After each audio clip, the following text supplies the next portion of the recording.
Good morning, everyone. We're just giving a few minutes for everyone to go ahead and hop on now that we've gone live. Thank you.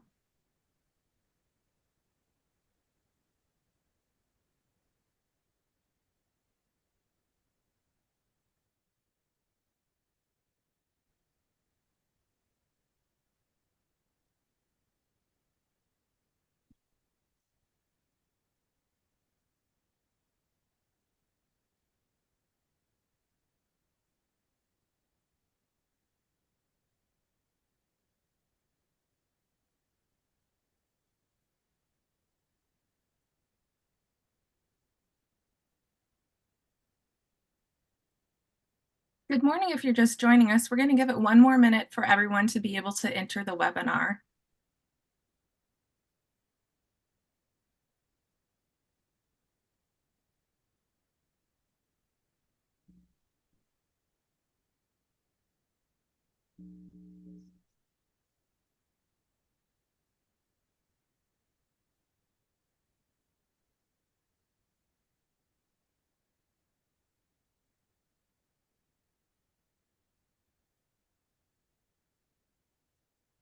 All right, we're going to go ahead and get started. So good morning and good evening, everyone. Thank you for joining us. My name is Kristen Allen, and I'm the Associate Director at MIR Alliance. Welcome to our event, Violated, How Burma's Displaced Women and Girls Are Impacted by Gender-Based Violence. This event is co-sponsored by the Women's League of Burma, Bursa at Boston University, MIR Alliance, UUSC, and USCB. Our event closes out the 16 days of action against gender-based violence, which ended this past Sunday on the International Day of Human Rights. Despite Burma's agreement to ASEAN's Human Rights Declaration, which commits members to the Universal Declaration of Human Rights, most people within Burma still find human rights out of reach. This is especially true for women and girls. While female leaders bravely raise their voices and speak out for democracy and human rights, the Burmese military continues to expand operations throughout the country. The increase in armed conflict also increases the use of gender-based violence, a tool of intimidation and torture that the junta has long used to attempt to silence women and girls within Burma. Today, we will discuss the particular vulnerabilities to gender-based violence for displaced women and girls and grassroots efforts to address the impact of these violations. Before we get started, just some quick housekeeping. We'll have a moderated discussion, and during that time, please type your questions into the Q&A box. And when you do that, add the name of the speaker or speakers that you would like to direct your question to a specific person. One of our colleagues will be collecting the questions for the Q&A. Thank you. Now, it's my honor to be able to introduce our very wonderful panel. So first, I introduce Nasser Ser, who is a counselor at the National Unity Consultative Council, an advocacy initiative advisor for the Women's League of Burma, and advocacy director for the Karen Women's Organization. Since joining KWO in 2008, Nasser Ser has advocated for human rights, women's rights, justice, and accountability, and ending the system of impunity for the past decades. Next, we have Na Mo, who's General Secretary of the Women's League of Burma, a PAO feminist from Shan State. She's been working for years for peace, justice, gender equality, and human rights for over 10 years now. The Women's League of Burma is an umbrella organization comprising 12 women's organizations working for the advancement of the status of women towards a peaceful and just society. And rounding out our panel is Anna Roberts. Anna is the Executive Director at Burma Campaign UK. She's worked for Amnesty International in the past, where she served 7 years as a campaign coordinator and trainer. She's assisted activists from Burma in establishing organizations working on human rights, humanitarian and development issues, and in setting up administrative and financial systems, website and communications for civil society organizations in and from Burma. And now I get to hand this over to our moderator today, who is Karen Ames, the Managing Director for USCB. Thank you so much, Kristen. Thank you everyone for joining us, and thank you to our panel for taking time out of their day to speak with us. We really appreciate this, especially given the discussion that we are about to have. So as Kristen mentioned, for the past 16 days, we have been raising awareness on the violations committed against women and girls in Burma. And it just seems appropriate that we continue this discussion on how the Burmese junta has impacted and violated the women and girls from the displaced community. So I'd like to start off with Nang Mot Mot. Can you share the junta's historical use of gender-based violence in Burma, and how has the rape been used as a weapon in conflict or as a tool of genocide? And just to follow up to that, given your position at Women's League of Burma, what types of organizations are working to address this gender-based violence in Burma? And what are some of the challenges and successes faced by these organizations before and after the military coup? Thank you so much. And maybe I will start with the type of the organization that who are working for the gender-based violence and the challenges and success that they are facing. When come to the issue of handling or addressing the gender-based violence issue, especially women organization are mostly working on this. And in the past many years, when for the women organization, especially like the women organization who are based in the border area, in the conflict, in the post-conflict area, are mostly focusing and working on the issue of addressing the issue of the gender-based violence in Burma. So as a Women League of Burma, we also work on the issue of the gender-based violence for more than 20 years. And we also mainly focus in the conflict, the post-conflict area. So we do both, like in terms of the gender-based violence, we also provide assistance to the survivor of the women survivor of sexual and gender-based violence. And also we also provide some of the awareness service, and also doing advocacy for the policy change. So that is what we work. And in terms of the challenges, so there are so many challenges in Burma, because when it comes to gender-based violence and when it comes to genders, and it's always, especially gender is not only male and female, but in the context of Burma, the understanding of the community, even the decision maker when it comes to gender, and especially it's about women, is what they think. So, this even the concept of gender, we have to take so many years, and then giving the awareness to the public and also the decision makers to understand what is gender really mean. So there is also one of the challenges. And because of the Burma historically, like we have really strong norms and practices, and some of the norms, cultural norms and practices are really harmful, and also leads to the sexual and gender-based violence. So it's also really in terms of changing the people belief, behavior, norms, it's really, really difficult, especially in the non-Burmese ethnic community. Because in non-Burmese ethnic community, they have like their customary practices, customary law, customary norms, and most of them are really harmful, and especially most of the practices are also leads to the sexual and gender-based violence. So it's also one of the challenges that we feel. And in the past, like there is like no rule of law, and in terms of the sexual and gender-based violence, we don't have like specific law that in place in Burma. We don't have like a mechanism. We don't have a really set up justice mechanism. So it's a challenges that facing by the organization that working on this issue, and especially also the survive is really the challenges for the survivor in seeking justice when they face with the gender-based violence, sexual and gender-based violence. So there's the challenges. And in terms of the military using sexual and gender-based violence as a weapon of war. So for the military juntas, now the military decides the state power in 2021, but this military, the same military, they use the same tactics. It's not really new for, especially like for us. So in the past like 70 years, the military this military, they used like rapes as a weapon of war, and really the rapes really like systematically using rapes as a system as a weapon of war, and then they enjoying and the impunity for more than like 70 years.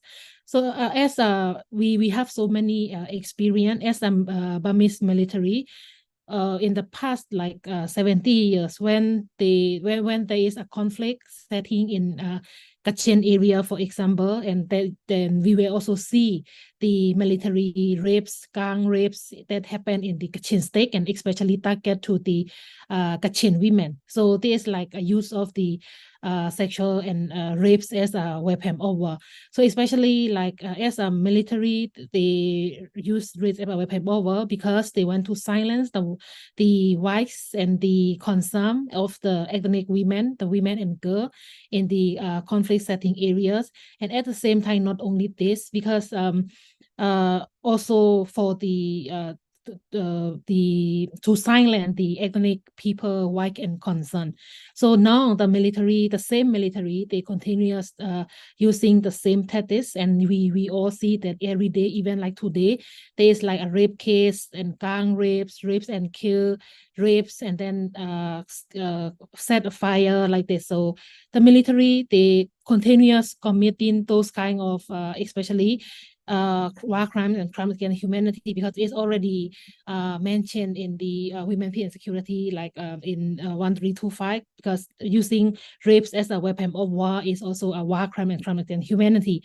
So this military, the same military in the past 70 years, the same military, they use the same tactics, they use rapes as a weapon of war, and they continue enjoying their impunity. Thank you. Thank you, Nang Momot. It's disheartening to hear that it has the use of gender-based violence has a history within Burma, and despite the efforts to raise awareness and ask for international intervention, it is disheartening to see that the Burmese military is still committing these violations with impunity. I'd like now to turn to Nasser Sir. We've heard from Nang Mot about the women's organizations. Can we talk a bit more about the leadership of women and girls? Can you discuss the connections between the leadership of women and girls and how the junta might target those leaders with GBV? Additionally, what are the challenges and successes faced by these leaders before and after the military coup? And you've spoken at length before on other panels, but can you share here as well how social media has perpetuated GBV in Burma? Thank you. Firstly, thank you so much for the this opportunity at the event that invited me to participate. Actually, I caught 4 days ago, but I still caught, but I will try it. If it disturbs a little bit, so I apologize before I speak. So the first that especially the leadership that face and were target by the military. If we compared in the past, we don't have much social media platform that actually has been target and committed a lot of crime as well. Especially the women's leaders that are in front light, the women's leaders has take place and maintain the village. So we have a lot of like a villager chief, women's villager chief before that very bravely and lead the village and face the military junta, torture and rape and so many sexual harassment and sexual violence, and that also we don't have much space for public or speak out. So this is happened the same as now. We had a lot of women's leaders that faces targeted, especially women who were arrested. So we have heard a lot that they were targeted, and when they were investigated, they were torture, and also as well as faces sexual violence, many different kind of sexual violence. And that the concern that we discuss with women's leaders as well, also they have too much concern about that the leader of women's have been very targeted when they were actively publicly, so they were abused by online, and also threat by online, as well as also they were threat their family as well, and that so many different not only military content but also military proxies, and who affiliate with the military as well. Also they threat the women's with the sexual violence tactic, and also sexual abuse tactics. So all those things that women has been faced until today through many different way, even the in person, even in the physical, or even in the online as well. So this is that we have been hear from many different leaders that they still concerning about those threats when they are actively involved or resist the military contact.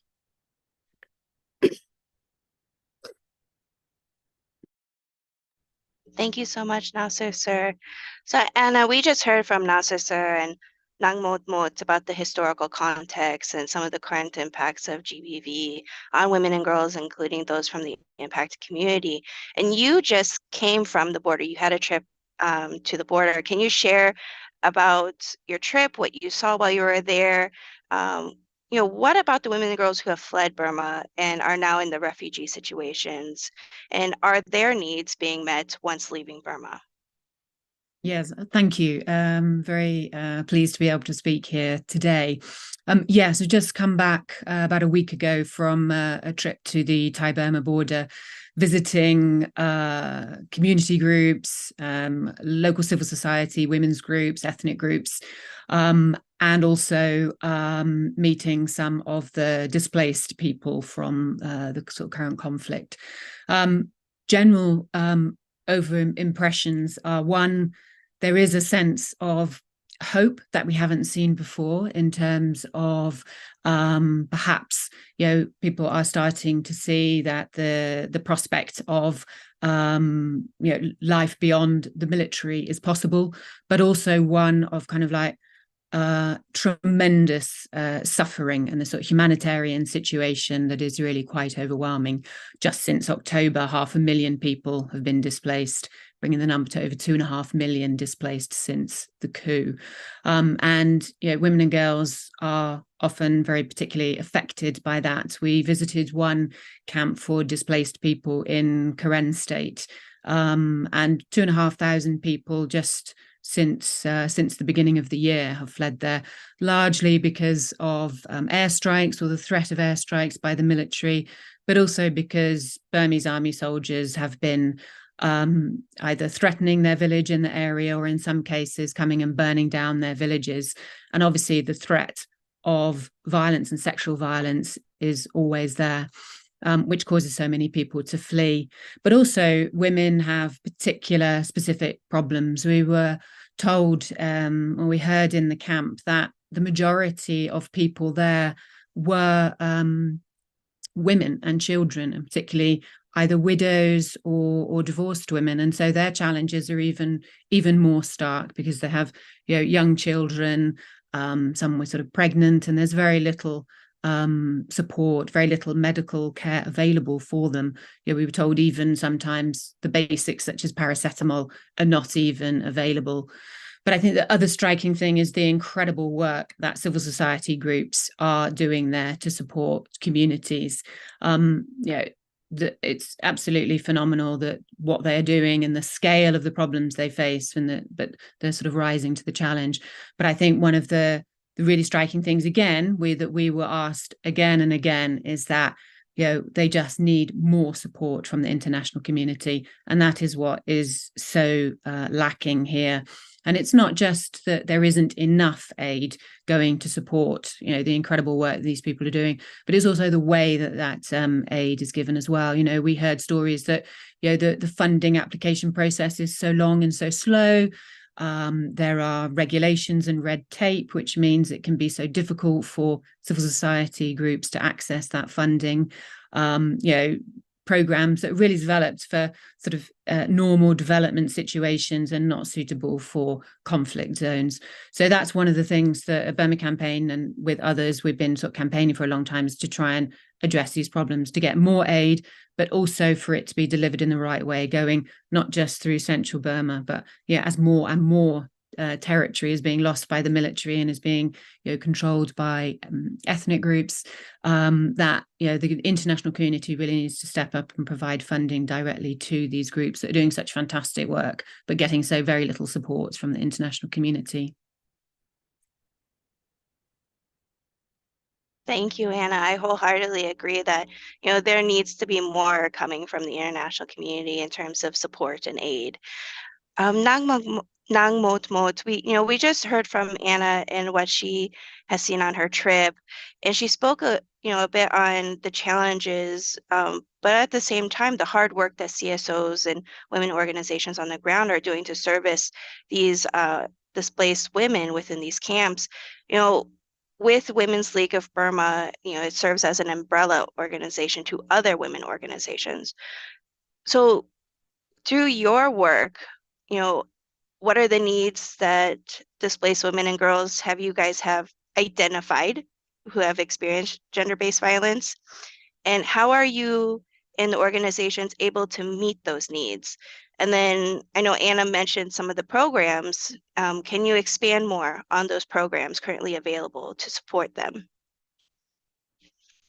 Thank you so much. And as a Women League of Burma, we still are operating the Secretariat's office in the border here. So we also see a lot of the challenges and the difficulty that facing by displaced women, and also the including like the women who experience gender-based violence. And just like within during these weeks, we also have a meeting with the women organization, especially WMB members organization, who are working in the community in the ground area, including like the women leaders from the community, which are including like the community of the 1027 operation and 1111 operation. So we have so many data, and we got so many data and information from the community women. And also last week, as a Women League of Burma, together with one of our member organization, we also have organized one of the 16-day activity in the refugee camp. And besides the refugee camp, there is also the really newly displaced IDP camp, especially from the Karenni state after the 1111 operation. So the need of the women, and also the including the women who experience the sexual and gender-based violence, prior like urgently emergency, they need humanitarian support. Including like food items, and also the medicals, because of the for example, like Karenni state, the vast majority of the population from Karenni state, 80%, more than 80% of the people in Karenni state become IDP.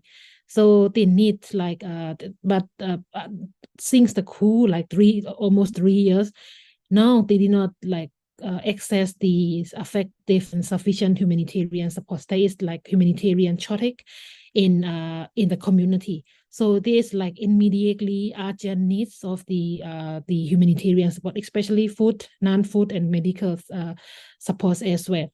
And also for the social the women who experience gender-based violence, we really need to support their social cycle support, because I also myself, I went to just come back from the IDP camp and refugee camps 2 days ago, and met with women who displaced from the colony, and also met with the women who experience like gender-based violence, and also who have lost their family member within the airstrikes in their state. So their mental health in really bad situation.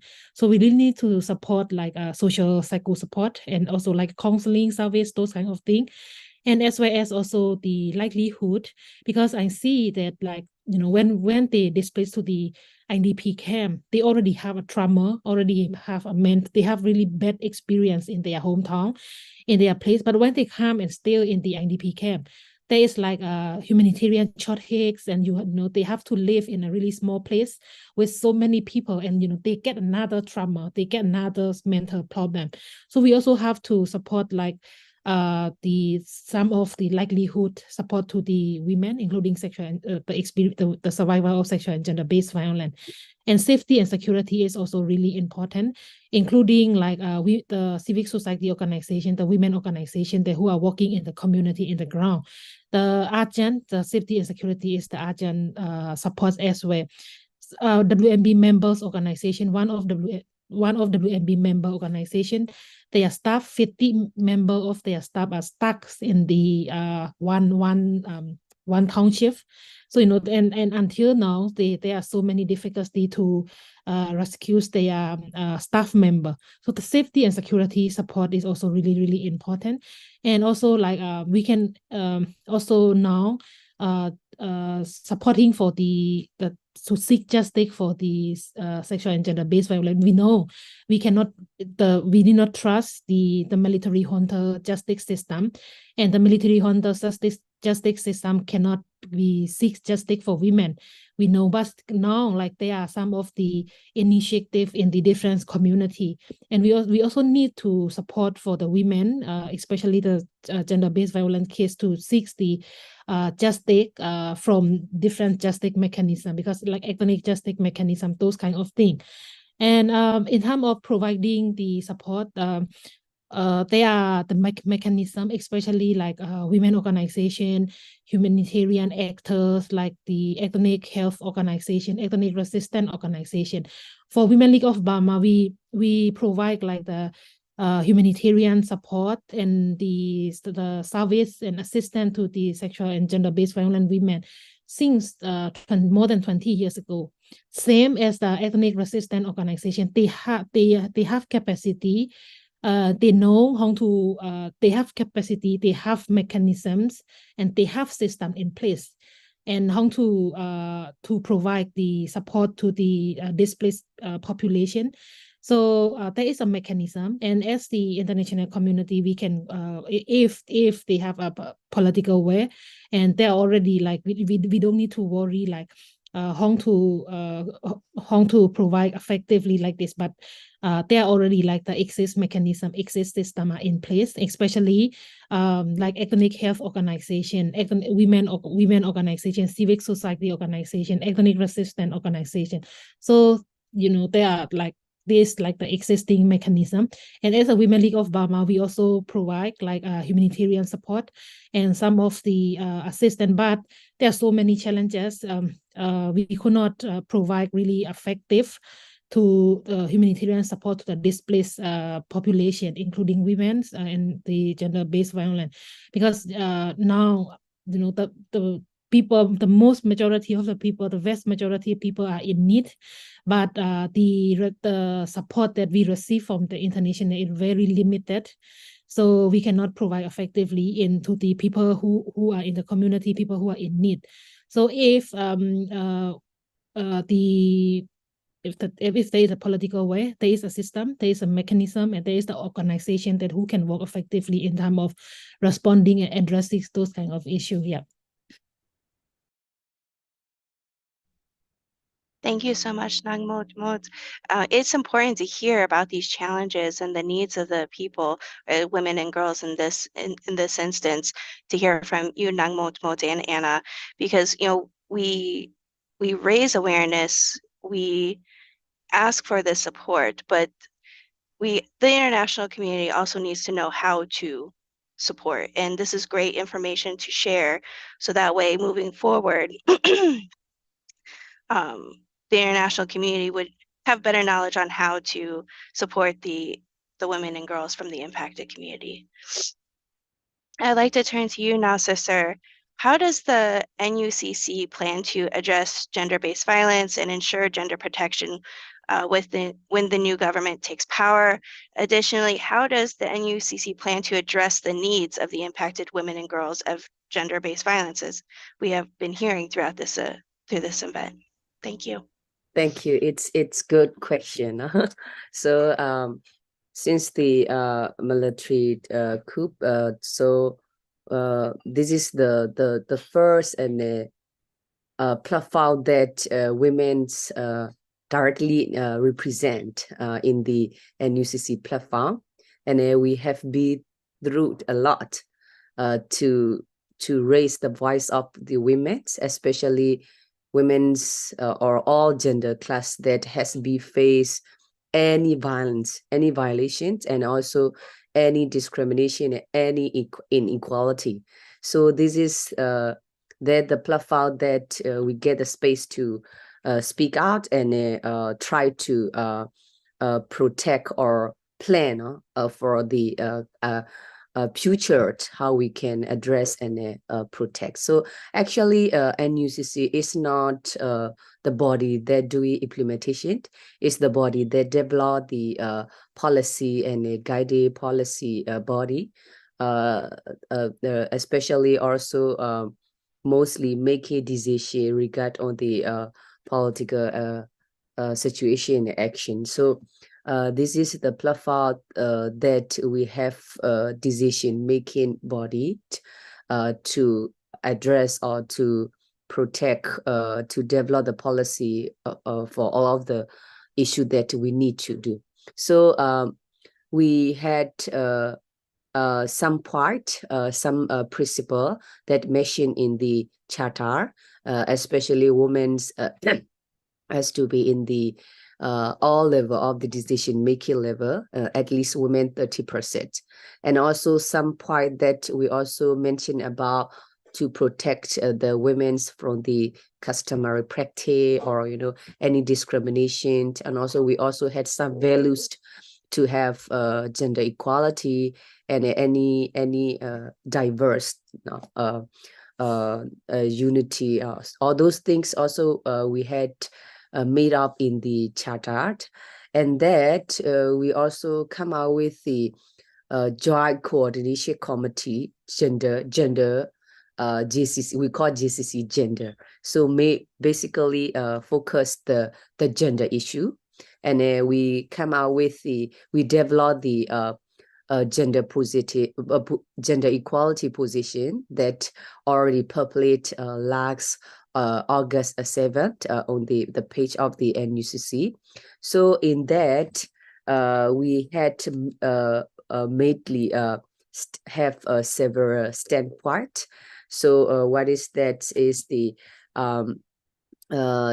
especially end form of discrimination and addressing gender-based violence and women peace and security, and ensure women's representation and participation, and gender mainstreaming and gender responsive budgeting, and also because we the gender also one of the cross-cutting issue. So we also put it the link to the current situation regard on the humanitarian assistance, also one of our main stand to think about and address regard on the humanitarian assistance. And then the last point is development of the women's empowerment and gender equality mechanisms. So this is the main of the our standpoint that we focuses in the gender equality positions. And that also we had values come out with the all of the political actors and all the actors that are member of the NUCC. So the values of the the gender equality is non-discrimination, the gender equality, subjective equality, diversity, inclusiveness, and affirmative action right. So this is the values that we agreed on, and that we have six main positions, and patriarchy, and also practice zero tolerance. Regarded on the policy regarded on the gender discrimination, gender-based violence, and gender inequality. And then the third of our position is adding the culture of the impunity and justice and accountability. And the fourth is the participation and representative of the women in decision-making level. And then also the last point is the gender mainstreaming, gender responsive, and gender transformation. So we come out with these main of the position, and that we also realized in the current situation to develop the women peace and security framework as a NUCC. So we are now in the process and discuss it to develop the women peace and security, because there's a lot of the violations and also the insecure situation happen to so many gendered community now. So all those things are now developed, and mostly the implementation came from the work implemented from the member organization. So we had heard some of the like ERO, like KNPP or KNU. So they are also improving and also develop the gender equality framework, and also doing the action as well. They also increases women participation, and also they put it the main position of the at least 30% women participation in the decision making in the constitution and in the their policy. So this is the development that we have seen. That we come out through to NUCC and discuss a lot of the how to protect and how to address the gender issue, and also they also have a judicial system. So whenever the gender-based violence happened, as much as they can, they address and they solve of the case through the judicial system as well. So we also encourage other include the other NUG as well as, so they also have a department of the women's and the children and the youth department that also have a different sector of the gender-based violence, protected the gender-based violence, addressing gender-based violence as well. So we have heard a lot of from them that they also working on addressing on the case that happened on the ground. So our position, and also we come out with the women peace and security framework, also will push it all those members to do and to implement all those we have agreed and came out with the position or framework to address the ground situation regarding on the gender issue. So this is that we are now working on, and also we have been done some of those things, but are we going to keep doing it? And especially as women also, we always have to remind those things to do and to implement, to take actions as well. So we had we still have some challenges that some of the member of the NUCC include other actors also not really keep the gender issue is important at the moment, but we keep pushing.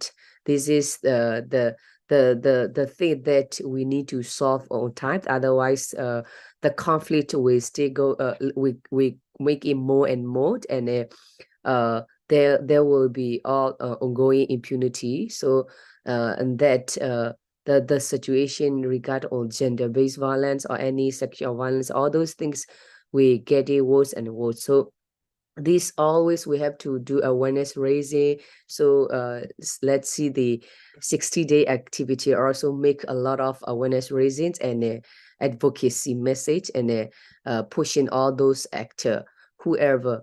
And that also we mainly target the military junta because they are the main perpetrator that systematically use gender-based violence, and they have never have a position, and they never have the thing to come out to protect or address the gender issue, gender inequality, or any gender-based violence issues. They are the main perpetrator that committed. So that's why we can even solve in the internal judicial system. So we will have to raise to the international, especially justice accountability system, so that we have be advocate, and also we keep it going to advocate the international to take action and to punish the perpetrator of the military junta that have been committed the sexual violence and gender-based violence very systematically. Yes, thanks. Thank you so much, Nasser, sir. It's good to hear that, you know, the NUCC and NUG are making these plans and policies to address, you know, the gender inequality and gender-based violence. So Anna, I'd like to turn to you. So we've heard from Nasser, sir, about what they're going, or expectations to for implementation when they are able to take, or oh, sorry, I heard knocking. When they take over. Why don't we, I would like to look at the international community and how, if any, have pushed for regional solutions through ASEAN in addressing gender-based violence, and what mechanisms are currently available that can be utilized for women and girls to get justice. Thank you. In terms of access to justice, there's no shortage of mechanisms that are available for justice, but there is a shortage of political will. You know, as we've heard from our other speakers, it's really, you know, women, civil society that are leading on this and are doing all the work, and the international community is really not stepping up and playing its part. In terms of mechanisms for international justice, there, you know, obviously, you know, the military are breaking so many international laws. They're breaking international conventions, treaties. You know, they're committing war crimes, crimes against humanity. There's no lack of evidence, but we find that, you know, they are continue to enjoy impunity that they have for decades. So I think we need to find that sort of political will, because, as I say, there are many different avenues that can be used to you know, address impunity internationally. Of course, you've got the ICC, referral to the International Criminal Court. There's possibilities at the International Court of Justice. We know that at the moment there's a case on the Genocide Convention. There might be scope for looking at other claims where treaties are being breached. There's also the possibility of international tribunals. And of course, there's the possibility of using universal jurisdiction mechanisms where individual countries can use their own domestic laws to prosecute international crimes. You know, the problem often is that for many countries, either those laws don't exist or that they're very limited. So, for example, here in the UK, our universal jurisdiction laws are so limited and constrained that they're not really practical. So one of the things we can do is try and change our domestic laws to allow access for universal jurisdiction for these types of crimes. And again, we can see civil society that are leading on that. There's a case at the moment in Argentina brought by Rohingya civil society, and they're there at the moment trying to get arrest warrants for the military for their crimes. So lots of possibilities, but at the moment their international will to do it is lacking.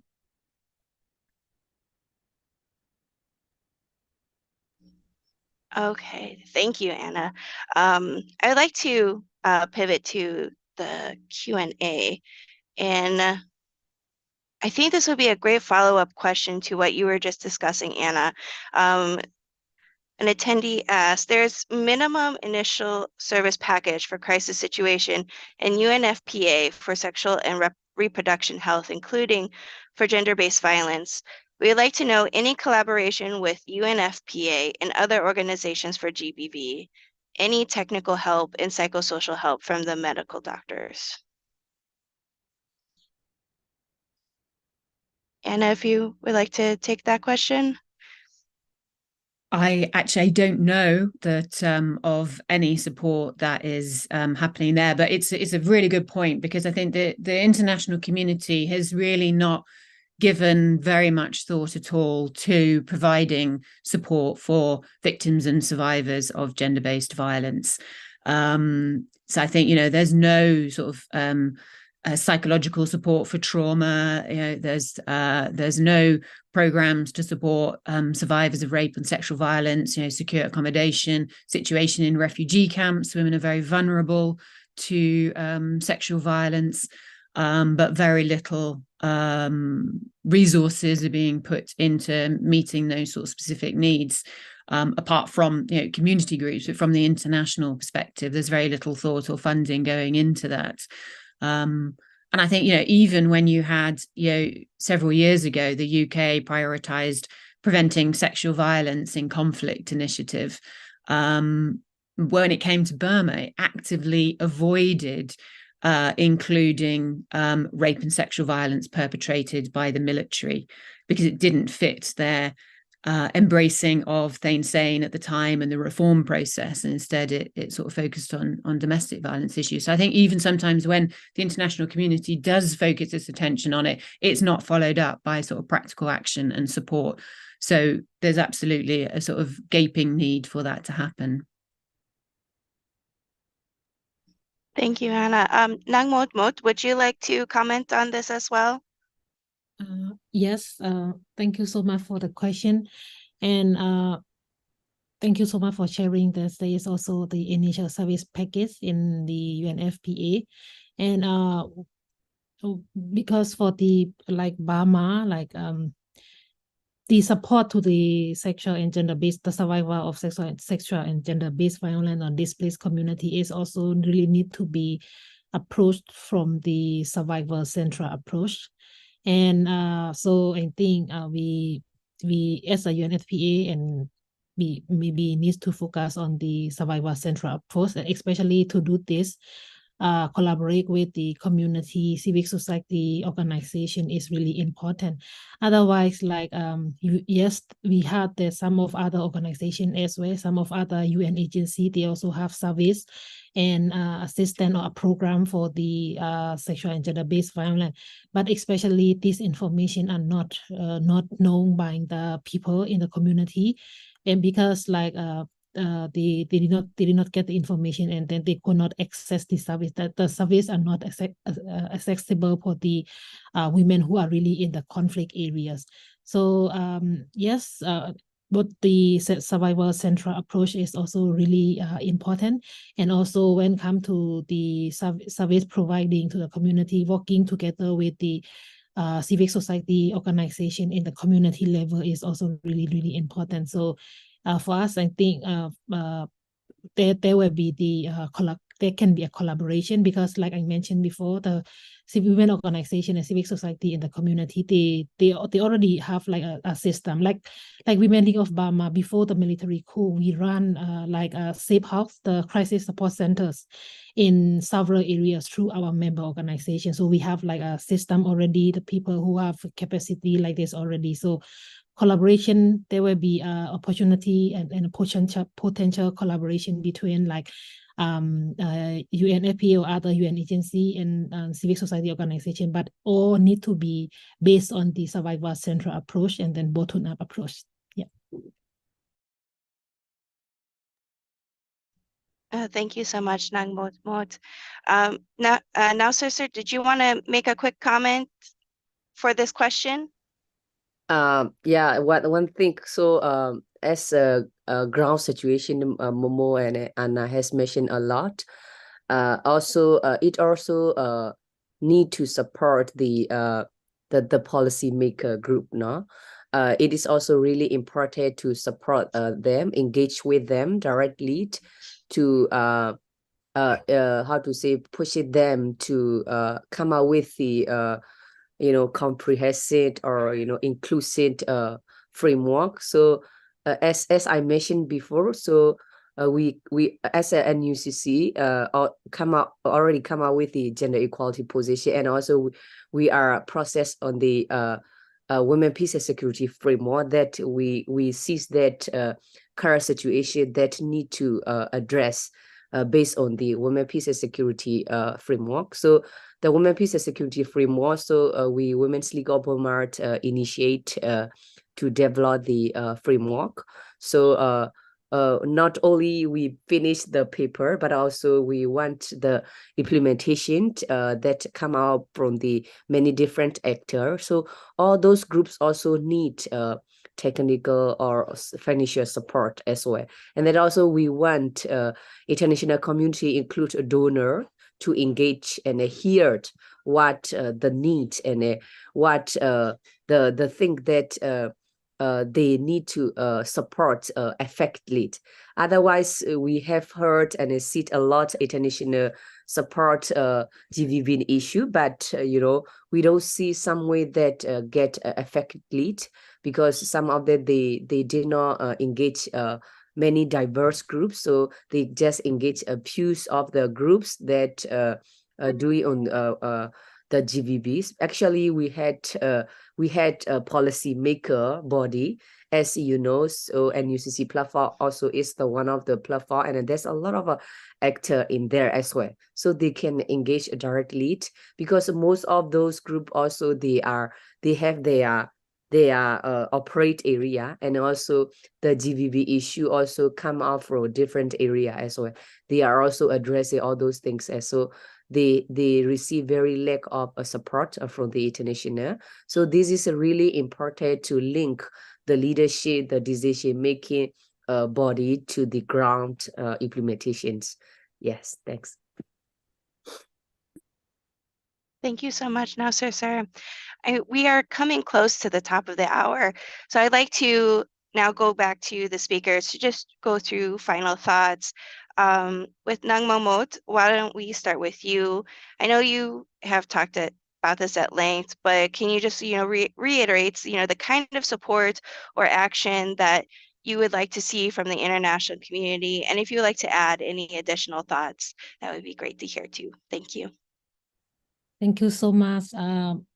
First, the international community must recognize the strengths, because we are talking about the women a lot, and we see that the strengths and the bravery and the resilience of the women we see, and at the international community also must recognize is especially the bravery, the strength, and the resilience of the women, and also take the affirmative action to support them. Because it's only talking, no affirmative action is not really helpful for the women who are in Burma, and displaced women only. So there's also we need the international support, and what we want, what we need, and also support the people movement, because now we are there's this revolution is intersectionality revolution. We are not only recalling the 2020 recognizing 2020 election results is not only like this. The people, the revolution, the people, our vision is to end any forms of dictatorship, including military dictatorship, and also to form a federal democratic union. So there's the people movement, the people movement. So we also need really effective support from the international to support the people movement to be more stronger. And also like because whatever we are talking is really related to the our country political crisis, because the military, they are enjoining their ongoing impunity, the sexual and gender-based violence is continuous happen. They are targeting women, they rape and kill women, because it's all related to the politics. So and to solve the political solution in Burma, only the Federal Democratic Union can stop the military impunity. So and when it comes to the federalism, as the international community also must support the federalism, especially the bottom-up federalism approach. Now we see that the some of the ethnic areas, they are ethnic or state-based initiative federal approach, and we really need the support of from the international community for this, and also providing like for the funders and UN agency, provide the really truly flexible and cross-border aid for the humanitarian, in terms of the humanitarian support and support to the women human rights defenders. And also pay attention to the women, the coup and the military impacts on women and girls, because we did not see like in the checkbox in the Q&A. I also see like other countries, they did not see like the saturation of the news from Burma when it comes to the sexual and gender-based violence. So, today we know so many cases happen in Burma, and there's so many things that we don't know because underreported. So also as the international community also must pay attention to the coup or conflict impacts to the women and girls, and support the effective the CC supports for these women and girls. Yes. And one last thing, sorry. And also because the impunity, so if the international community also must have really the decisive action, not only policy, because policy it is only on paper, but we need action, the decisive action to bring like the military to be accountable, and also to end the military impunity. Because like ICC, and we are talking about ICC more than 10 years, more than 15 years, but we did not see a really decisive action. And we talk about ICJ in the universal jurisdiction, so many things we see, so many policies, so many resolutions, but no action. Without action, we cannot end the impunity. So decisive action are needed for the people in Burma. Thank you so much, Nangmomo. That's very strong final thought there. And now, Sir, I would like to ask you the same for the closing. What kind of support or action do you want to see, or what Burma needs from the international community, and any final thoughts that you have? Yes. Actually, Momo has mentioned a lot. No, we mainly need the ground assistance. So humanitarian aid is the top crisis in Burma right now, and also we have seen the GBV crisis also. It's highly increased almost every day now, and then many different focus. So and that we don't have any judicial, we don't have any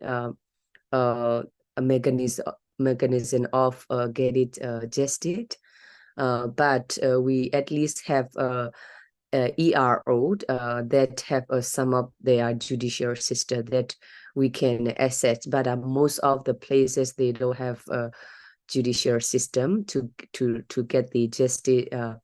But we also need to end the impunity, the system of impunity that committed by the military junta. This is the only international community, international mechanism can address it, that we can add some impunity of commitment of the military junta. So this is the most how to say desire that people in Burma need, especially the survivor and victor. They always speak out to take action on those military junta that committed. So whenever we heard, we always raise, but we hopefully the international community to open mind and to willing to address this. We have heard some international over the universal judiciary that it's really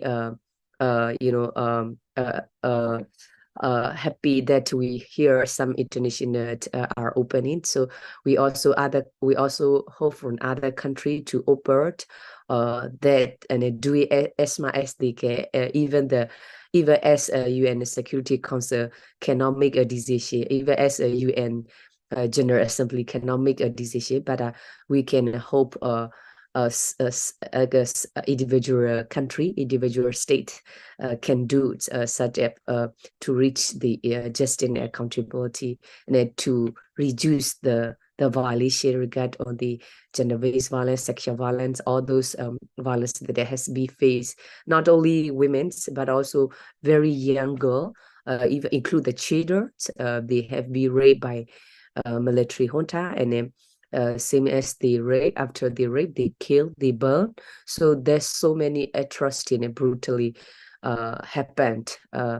And that also committed by the military junta. So those things is systematical, politically they targeted. So this is committed the international law and committed the war crimes and crimes against humanity, as well as also we have heard many long years that genocide happened in Rohingya. Also included the sexual violence. So all those things happened across the country. So we need international to do immediately action to end all those violations that committed by the military junta. Thank you. Thank you, Nasa, sir. I agree.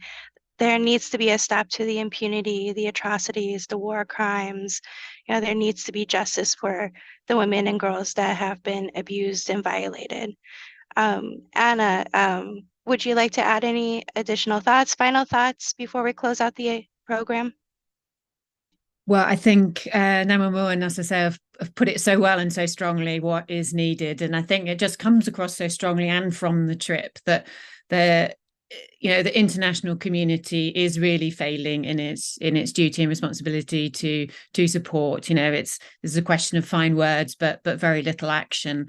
It's always going to be people in and from Burma that will and are winning their freedom, but the international community has a really important supporting role to play, and at the moment it is not doing all that it can to do that. So we will keep putting up the fight and the pressure to keep them on it. Every victory we get is a result of really strong pressure. It's always done under resistance, but we can make progress. And I think, in those key areas, we need the international community to step up, provide more humanitarian support, but in a flexible way that supports community groups in a cross-border way, not just through central Burma and Yangon. We can't have the military vetoing humanitarian aid. We also need to keep up pressure to cut the economic lifeline and the military lifeline to the military by sanctions targeting funds and arms to the military. And also there's such important question of addressing impunity, to try and keep up the pressure for using those international mechanisms that we looked at to try and pursue justice for the victims of these human rights violations. Thank you so much, Anna. It was such a great honor to hear you all speak and for you to join us today. I do apologize to our audience that we couldn't get to all of the questions, but thank you again so much. Nay, I would like to pass this off to Nay. She'll be closing our event today. Thank you so much. Hello, everyone. We deeply appreciate the contributions of our inspiring speakers today. We are so grateful for you for taking time out of your busy schedules to join this meaningful event and share your expertise, in-depth knowledge, and information from the ground. And thank you to Karen for moderating the event as well. And a thank you to all of our audience for your attention and sharing your thoughts and questions. The Burmese military has historically used GBV as a tactic to oppress and stifle women and girls, but we will not be silenced. As the Burmese military continues its attacks on women and girls, we recognize the need for accountability so gender-based violence can end once and for all, and we can bring justice to those affected by it. As our event comes to a close, let us remember the ways our panelists have challenged us and the international community to speak out against the injustices described today. We must work together to continue lifting up the voices of the impacted communities, forcibly displaced persons, and refugees. Please be on the lookout for future reports from our speakers and their respective organizations. We hope you have a good evening and/or a good day wherever you are. Thank you so much. Thank you. Thank you very much.